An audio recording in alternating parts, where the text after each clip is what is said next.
SSK வெளியே வந்தா கார்த்திக் கிட்ட சொத்தை வாங்கி கொடுத்து அவனை வாழ வைப்பார். ஆனா நீங்கல்ல கார்த்திகோட சொத்தை பிடிங்க தானே பாக்குறீங்க.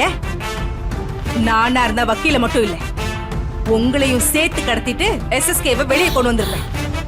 இந்த பைரவியை பகைச்சுக்கிட்டா இந்த வீட்ல இனிமே யாருமே நிம்மதியா இருக்க முடியாது. என்ன அவமானப்படுத்துறதுக்கான தண்டனைய நீங்க அனுபவிக்க ஆரம்பிச்சிட்டீங்க. கூடிய சீக்கிரம் இன்னும் பெரிய பெரிய பூகம்பெல்லாம் இங்க வெடிக்கதான் போகுது. அப்போ நீங்க எல்லாரும் தெருவுல தான் நிப்பீங்க.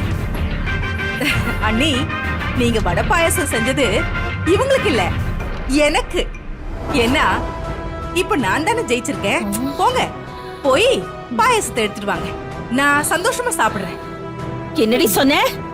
எந்திரி எந்திரி. என்ன நினைச்ச? என்னைய அடிச்சீங்க. என்ன திமிரு இருந்தா எங்களை தெருவுல நிக்க வைப்பேன்னு சொல்லுவ?